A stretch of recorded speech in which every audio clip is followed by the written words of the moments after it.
Bonjour les amis, je suis très heureuse de vous retrouver aujourd'hui pour vous partager les énergies de la prochaine pleine lune. Alors elle se formera le 24 juin prochain à 20h40 heure de Paris. La lune sera elle-même donc à 3 degrés du signe du Capricorne et le soleil lui sera donc juste en face puisque c'est la pleine lune à 3 degrés du signe du Cancer.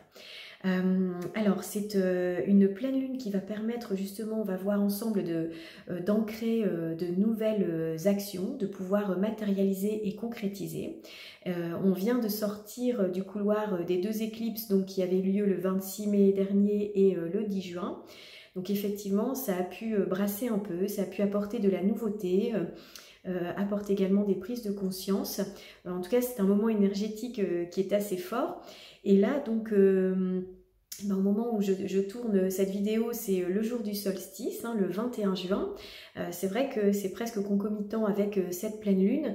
Donc c'est un nouveau portail qui va permettre effectivement, comme je le disais, avec cette pleine lune en Capricorne, de venir incarner dans la matière ces changements, toutes ces idées qu'on a pu avoir au moment des éclipses. Voilà, tout ce qui a pu se présenter à nous en fait, de nouveau. Parce que effectivement pendant les éclipses, voilà, ce qui se passe, c'est qu'il y a des pans en fait de nos vies qui sont devenus obsolètes, qui ne nous servent plus pour avancer sur notre chemin, sur notre destinée. Donc effectivement, voilà, c'est un renouveau en fait qui arrive en fait dans nos vies avec de nouvelles idées, des choses, des informations qui n'étaient pas forcément accessibles avant les éclipses et qui sont maintenant intégrées et qu'on va pouvoir incarner. Alors pendant cette pleine lune, on remarque que donc Mercure est reparti en direct depuis le 22 juin. Alors Mercure, c'est la planète de la communication qui représente notre réflexion, notre pensée, notre manière de comprendre le monde, la manière d'entrer en échange, en relation en fait avec les autres. Et puis également nos petits déplacements, vous voyez, donc entre autres, la formation, l'envie d'étudier également, l'envie d'apprendre. Donc toutes ces qualités en fait mercuriennes là, elles seront facilitées maintenant que Mercure repasse en direct en plus chez lui en domicile dans le signe des Gémeaux. Ça y est, j'allais dire que les 3 semaines qu'on vient de vivre de Mercure rétrograde où il y a pu y avoir des incompréhensions, des retards, des aléas, des délais, des incompréhensions dans la communication, peut-être des interprétations aussi qui étaient faussées ou erronées. Voilà, donc ça j'en avais parlé précédemment en fait dans ma dernière vidéo, donc je ne vais pas trop revenir dessus. Je dirais que c'est pas forcément l'objet de la vidéo aujourd'hui. En tout cas, je voulais quand même signaler que ça y est, Mercure était repassé en direct, donc ça devrait en tout cas faciliter toute cette communication qu'on peut avoir avec notre entourage. Alors on voit aussi que Jupiter a viré rétrograde depuis le 20 juin. Alors donc Jupiter fera sa rétrogradation donc, du 20 juin au 18 octobre prochain. Donc pendant 4 mois en fait, cette planète est rétrograde. Alors qu'est-ce que ça signifie? Alors Jupiter en fait c'est la plus grosse planète du système solaire. Donc on l'appelle le grand bénéfique. Et c'est-à-dire qu'il nous apporte la réussite, la chance, la croissance, le succès, l'expansion. C'est une planète voilà, qui nous guide en fait, qui est la planète de la sagesse, qui nous guide vers le sens de notre vie. Elle fait également partie du duo de socialisation avec la planète Saturne. Donc c'est également en fait la place qu'on peut occuper en fait dans la société. Donc elle représente également la loi, mais la loi en fait qui autorise, la loi qui permet. C'est la planète, si vous voulez, de l'ouverture. Donc voilà, donc cette planète Jupiter rétrograde pendant 4 mois. Donc si vous voulez, je pense que c'est donc Jupiter qui est encore en Poisson là actuellement et qui va rétrograder donc dans le signe du Verseau à partir du 28 juillet prochain. Donc là, Jupiter en rétrogradation, je dirais que ça nous invite, vous voyez, à une introspection. C'est toujours, quand une planète recule, de toute façon, ça nous invite toujours à une introspection ou à un recul. Donc sur la manière, en fait, dont on prend notre place, en fait, dans ce monde, dans la société. Quel est le sens de notre vie. Par exemple, si aujourd'hui vous êtes en questionnement par rapport à votre métier, à ce que vous exercez là au quotidien, eh bien c'est c'est de se dire, voilà, est-ce que c'est vraiment fait pour moi? Qu'est-ce que j'ai vraiment envie de faire aujourd'hui? Quel sens j'ai envie de donner? Quelle direction j'ai envie de prendre? Où sont mes objectifs, en fait? Comment je peux les définir? Donc, vous voyez, c'est cette invitation pendant 4 mois à réfléchir à tout ça, au sens qu'on a envie de donner, pour justement pouvoir mettre des choses en place à partir donc, du 18 octobre et puis dans les semaines en fait qui suivent. Donc ça, c'est vraiment quand on est en questionnement, je pense que voilà, c'est une invitation en tout cas à aller à l'intérieur de soi, en introspection, regarder ce qu'on a pu mener comme action ou avoir comme activité depuis les mois derniers, l'année dernière, etc. Faire le point, faire un bilan si vous voulez, pour pouvoir avancer d'une toute autre manière à partir de, j'allais dire, après la rentrée en mois d'octobre, à partir de mi-octobre. Voilà, donc ça j'avais envie d'en parler parce que c'est très important en fait. Et puis Jupiter là est encore en poisson, donc le signe des poissons en fait c'est aussi la vision, vous voyez, c'est par rapport au collectif, hein, parce que le poisson c'est le signe du collectif, donc c'est de dire aujourd'hui, voilà, quelle est ma place, quelle est ma vision en fait du futur, notamment par rapport à tout ce qu'on peut vivre aujourd'hui sur le plan collectif qui affecte aussi nos vies personnelles. C'est de se dire, ok, alors maintenant, voilà, quelle carte je vais pouvoir jouer pour pouvoir exercer ma mission, prendre ma place. Voilà, donc alors on a de nombreux aspects, comme je disais, pendant cette pleine lune. Donc le soleil et la lune forment un sextile et un trigone, vous pouvez voir hein, sur la carte qui est juste à côté de moi, donc forment un trigone à la planète Jupiter. La lune et le soleil forment également donc, de beaux aspects harmoniques avec Uranus. Donc Uranus, qui est la planète des changements, de la libération, de l'affranchissement, de l'indépendance, des nouvelles qui arrivent de manière assez soudaine. Hein. Avec Uranus, c'est toujours inattendu en fait.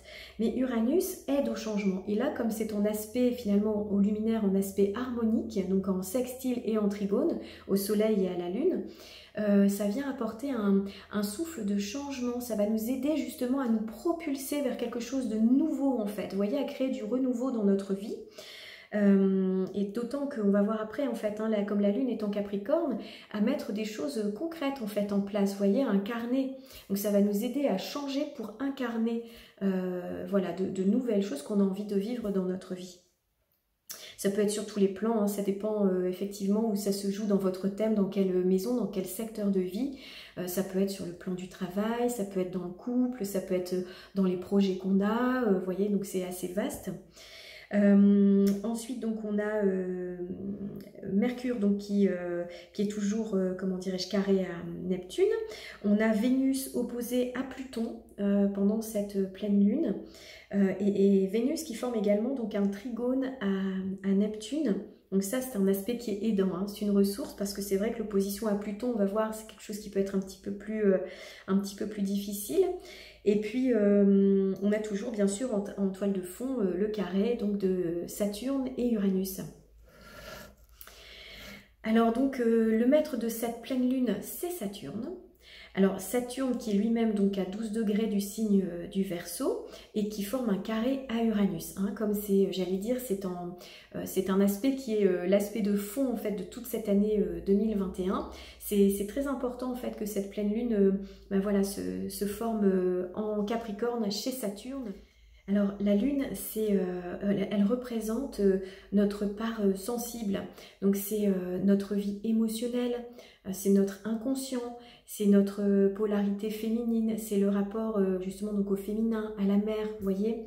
Donc la lune en fait elle est en exil quand elle est en Capricorne, hein, c'est le signe qui est opposé à son signe qui est le Cancer, hein, la lune maîtrise le Cancer, donc là elle se trouve dans le signe opposé, donc en Capricorne, donc là elle ne va pas aussi facilement en fait pouvoir exprimer ses émotions. Je dirais que c'est une lune qui peut être un peu froide, un petit peu intériorisée en fait, mais c'est aussi une lune qui justement prend la couleur du signe du Capricorne et c'est une lune justement qui va nous apporter une forme d'ambition, une rigueur, elle va être constructive, elle va être persévérante, vous voyez, elle va nous inviter à travailler, à ancrer les choses, elle va nous donner une puissance de travail, une persévérance.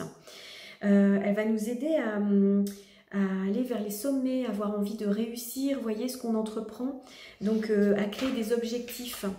Et puis à les réaliser, hein, parce que le Capricorne, lui, quand il a un objectif, ben voilà, il met tous les moyens en fait pour y arriver. Il y a une ambition hein, chez le Capricorne, donc on retrouve cette lune dans cette ambiance-là qui va nous permettre justement de venir incarner ce qu'on rêve de faire, et peut-être qu'on n'avait pas l'énergie jusque-là pour le faire, et bien là ça va arriver. C'est une énergie de concrétisation en fait qui arrive. Donc, alors on concrétise mais pas n'importe comment en fait en Capricorne. Ça veut dire qu'on prend son temps. Le Capricorne, c'est aussi donc Saturne, c'est le maître du temps en fait, hein, c'est Chronos. Donc c'est de poser des bases solides pour que ça dure dans le temps en fait, pour que ça tienne, que ce soit pérenne. Donc du coup, c'est l'invitation à construire, mais toujours en respectant en fait certaines étapes, hein, ne pas brûler les étapes, ne pas aller trop vite. Donc le faire patiemment. Alors c'est vrai que le Capricorne lui va être plutôt prudent hein, dans son énergie. C'est pas voilà, le Capricorne ne va pas prendre forcément beaucoup de risques, au contraire, hein, et ça sera beaucoup plus modéré. Mais là je dirais comme on a donc avec la Lune qui est en Capricorne un très beau sextile à Jupiter, et Jupiter donc qui fait un trigone au Soleil, il y a cette notion d'ouverture. Il y a quand même une notion de oser en fait avec Jupiter, pardon. Il y a cette notion d'oser, aller de l'avant, d'ouvrir ses horizons, d'avancer, d'autant que l'ascendant en fait, vous pouvez le voir sur la carte aussi, l'ascendant de cette pleine lune donc est Sagittaire. Donc on a quand même une connotation là de cette énergie en fait qui peut nous propulser. Donc même si Jupiter en fait vire rétrograde, il va quand même nous communiquer cette énergie hein, d'ouverture. Il y a également un très beau trigone donc à la planète Uranus hein, avec la Lune, et donc Uranus forme également un sextile au Soleil. Donc là, Uranus va apporter un vent de changement, une envie de faire bouger les choses, une envie de nouveauté, puis ça peut venir de manière assez soudaine, assez inattendue. Il y a quand même des choses qui ne sont pas prévues forcément, et ça va justement nous apporter cette énergie très positive, hein, parce que dans ces aspects de trigone et de sextile, ce sont des aspects harmoniques, donc ce sont des aspects aidants, facilitateurs. Donc là, on a cette idée quand même d'oser hein, avec les beaux aspects à Jupiter et avec les beaux aspects à Uranus. Donc même si cette lune est en Capricorne, il y a le fait d'aller de l'avant, si vous voulez, avec en plus une matérialisation concrète. Donc je dirais que ça, c'est vraiment des très belles énergies qui vont nous permettre de structurer, de poser un cadre et puis voilà, d'ancrer en fait ce qu'on a vraiment envie de faire. Alors en opposition donc à la Lune, on trouve le Soleil, hein, puisque c'est la pleine Lune. Donc le Soleil, lui, dans le signe du Cancer, eh bien, il est chez la Lune. Voilà, donc il va se teinter effectivement de la douceur en fait du Cancer, également de l'intuition. Hein, c'est des énergies d'intuition qu'on va pouvoir ressentir, d'imagination. Là, ça va vraiment être aidant aussi pour pouvoir concrétiser nos projets. Voilà, on va recevoir certainement des inspirations, de l'imagination. Et puis, on aurait également certainement aussi quand même besoin de sécurité, vous voyez, de créer un cocon, de faire les choses en douceur. Et puis quand on a donc le Soleil qui est opposé à la Lune dans l'axe Cancer-Capricorne, ça invite effectivement à trouver l'équilibre entre, je dirais, les ambitions sociales, les ambitions professionnelles, l'envie de réussir, de concrétiser des choses, vous voyez, de manière plus froide hein, avec le Capricorne, mais vraiment pour construire, pour bâtir, pour ancrer. On va avoir donc le Soleil en opposition qui, lui, va nous inviter plutôt à les ressentir, à être beaucoup plus dans le ressenti, dans l'émotion, et puis à partager justement des temps avec justement sa famille, ses amis, à privilégier en fait la vie intime. Donc c'est de trouver en fait l'équilibre entre les deux, entre cette forte ambition qu'on peut avoir et puis justement le côté vie familiale, vie intime. Donc trouver ça, cet équilibre entre, je dirais, la vie professionnelle et puis la vie personnelle. Il y a cette idée-là en fait. Voilà, donc j'ai parlé un petit peu de Mercure tout à l'heure, hein, qui repasse direct là, donc voilà, ça va faciliter quand même justement l'aspect des échanges, des communications avec les autres, l'envie de communiquer, de parler, d'échanger. Donc ça va faciliter également la mise en place de projets. Si vous avez effectivement, comme je le disais, des signatures, voyez, en cours, des choses, des papiers importants et comment dirais-je, à signer pour avancer. Pendant la phase de Mercure rétrograde, c'est déconseillé, mais maintenant que Mercure est repassé direct, voilà, c'est un bon moment pour pouvoir le faire justement maintenant, tout ce qui était un petit peu en attente, vous voyez, par rapport à des papiers, à de l'administratif, à des pannes qu'on a pu avoir ou autres, normalement les choses devraient rentrer dans l'ordre. Voilà, il y a quand même bien sûr Neptune qui continue de passer son message à Mercure. Donc Neptune, lui, qui représente notre lien au grand tout, au divin, c'est notre inspiration, il représente en fait toutes les hautes valeurs de l'amour en fait qu'on peut avoir. Donc alors parfois c'est difficile à ressentir, mais en tout cas ce sont les énergies, vous voyez, d'amour, de pardon, de compassion, une ouverture en fait au monde mystique, à la spiritualité. Voilà, Neptune en fait nous invite à ça. Et il peut donner un flou aussi. Mercure aussi, Neptune en fait c'est la planète, j'allais dire, des océans en fait, du poisson, vous voyez, c'est le maître des poissons. Donc il y a une immensité, il peut y avoir un flou en fait pour Mercure, vous voyez, ça peut apporter aussi des illusions, ce carré formé à Mercure. Mais ça nous donne en tout cas, je pense, un élargissement de conscience, comme une ouverture en fait spirituelle à un autre monde, à une autre façon en fait de voir le monde, une nouvelle vision. Je pense que c'est ça, c'est cette nouvelle vision qu'on a, et d'autant que là on a ce Jupiter également qui rétrograde dans le signe des Poissons et qui nous invite à... Vous voyez, c'est un peu la quête de sens en fait aussi Jupiter. Donc là, avec ce Neptune qui passe aussi le message, qui nous donne justement ces hautes aspirations, vous voyez, cette intuition forte, bien il y a quand même un message là qui permet de... comment dirais-je, de laisser tomber parfois le mental et puis les constructions mentales qu'on peut avoir, vous voyez, depuis longtemps. Les croyances aussi qu'on a.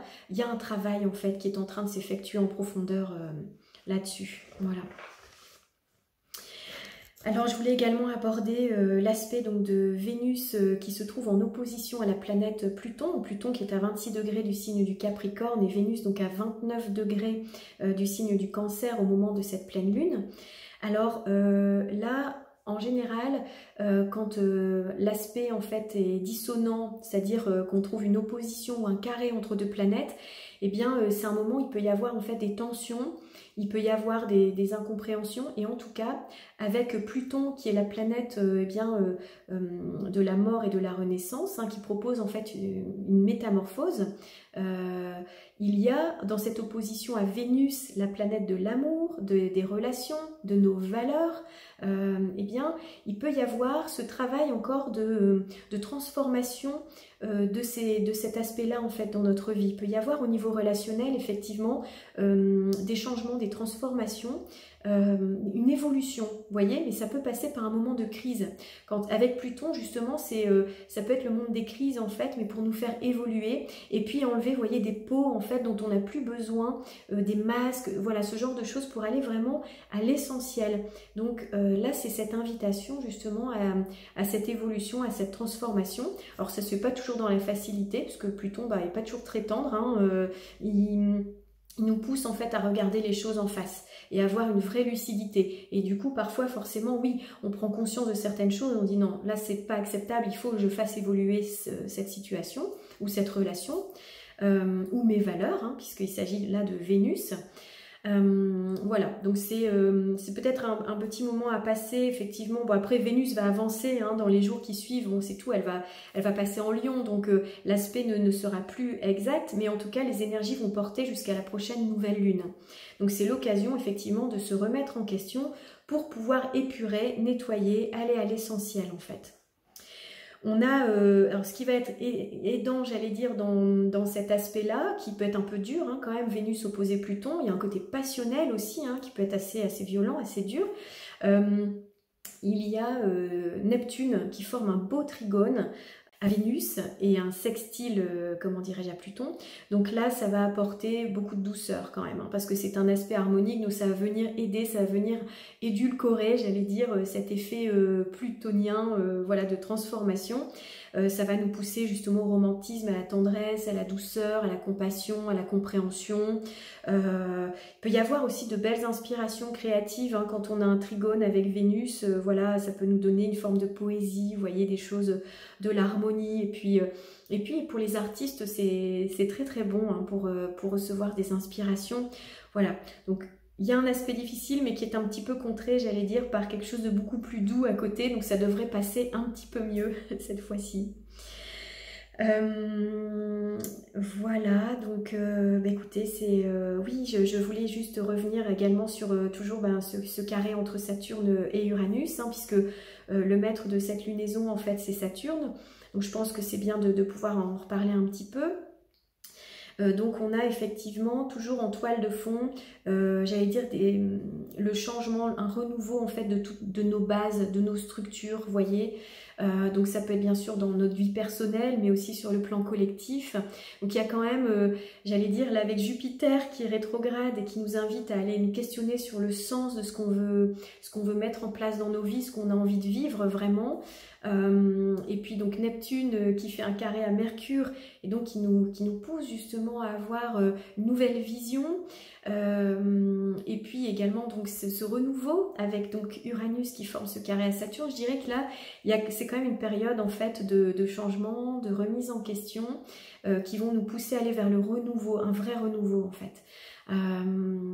Voilà, avec des bases, des structures en fait qui sont devenues obsolètes, et que Uranus avec ses éclairs, vous voyez, d'électricité, hein, en fait, vient changer de manière parfois inattendue, ou nous pousse en fait à aller de l'avant et à s'affranchir en fait de certaines limitations avec Saturne aussi, de certaines bases qui nous limitent beaucoup trop dans nos vies, et ça va nous permettre de recevoir justement cette nouvelle vision pour pouvoir mettre de nouvelles choses en place dans ce nouveau monde en fait, hein, qui arrive. Voilà. Voilà, bon Mercure, je tourne aujourd'hui la vidéo le 21 juin, Mercure est encore rétrograde jusque demain. Voilà, je sens que parfois je cherche un peu mes mots, c'est pas grave. En tout cas, j'ai passé le message que je souhaitais. Voilà, je vous souhaite une très très belle pleine lune, et je vous retrouve avec grand plaisir pour la prochaine nouvelle lune. Je vous remercie pour votre présence, pour vos likes, pour vos partages. Et voilà, je vous dis à très vite. Merci beaucoup. Au revoir.